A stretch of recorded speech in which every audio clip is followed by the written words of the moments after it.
I'm curious for you guys as well. There's been so much talk about Scott Walker. He's really become this conservative hero in recent months, much like Jan Brewer became this hero when immigration was at the forefront and everyone was talking about border security. Do you guys think that it's a possibility that Mitt Romney looks to a Scott Walker to be a VP choice to run with him? Do you think that's a possibility? If he's successful and if his reforms prove to be, you know, it proves to be that people in Wisconsin support those reforms. Wouldn't Walker, if he survives the recall election, want to see things out and probably finish out his term as governor of the... You would think, but do you think that's a possibility? Because I hear a lot of people out there saying, you know, I think you certainly want him as a surrogate. And I think either way, he's going to be a hero coming out of this, win or lose. And in fact, he'll make a ton more money if he loses tonight going out on a speaking tour. But... That's true. But that's true. Vice presidential candidate, I don't know. I think Romney is watching the state, as is President Obama. Neither of them went to Wisconsin.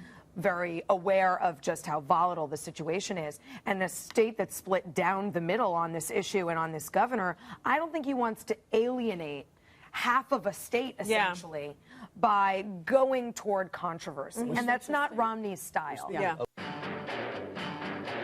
Matt, Jedediah here. I want to ask you, is there something we can do better in terms of reaching out to our youth? This was a group that Obama carried very heavily in 2008. This is one of the groups whose voter enthusiasm right now is down significantly. I feel like if the right were able to reach out to young people in a better way, we could do something really amazing in this election in terms of turning the tide. Do you have any suggestions? I don't think the Supreme Court decision affects whether or not Mitt Romney's vulnerable with respect to Barack Obama. No, I don't even think that's going to have an impact. it affects the narrative about how they portray it. If it's, you know, it could. I don't think they have an argument here. I mean, I'm concerned about some of the decisions Mitt Romney's making already in terms of this guy Levitt that he just nominated. I have concerns about what Mitt Romney's going to do as president with respect to Obamacare. I have yet to hear what he's going to do. Yeah, I want to repeal Obamacare. What's your alternative? What's your solution? That's my concern. But I don't think this is an issue where Obama's going to have a vehicle by which he attacks Romney via Romney Care at all. Sort of. Jedediah. Yeah, good one. Well, if you live in New Jersey and you take your pet into the car for a little trip, little drive, your dog, your cat, they need to buckle up. Otherwise, you could be facing $250 to $1,000 fine if they don't have their seatbelts on. What? Yes, I kid you not.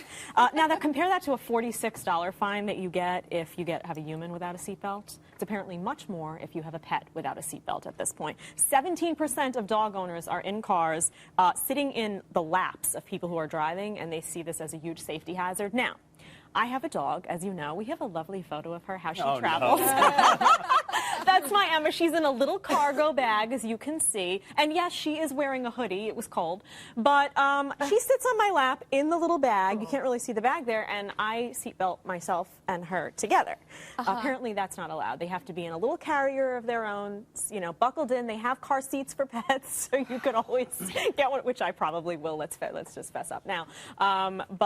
You know, it's debatable. Some people say this is a hazard to other people on the road if the dog's all flailing about. Some people say this is a racket, because that's what it is. It's a racket. Regardless, if you drive in Jersey, you don't want to. I wouldn't want to pay the $250. So buckle them up. Do you have a little doggy bowl with water that fits in the cup? Yeah, I do. You do. I've heard of those. Amazing. A change of clothes. You know how it works.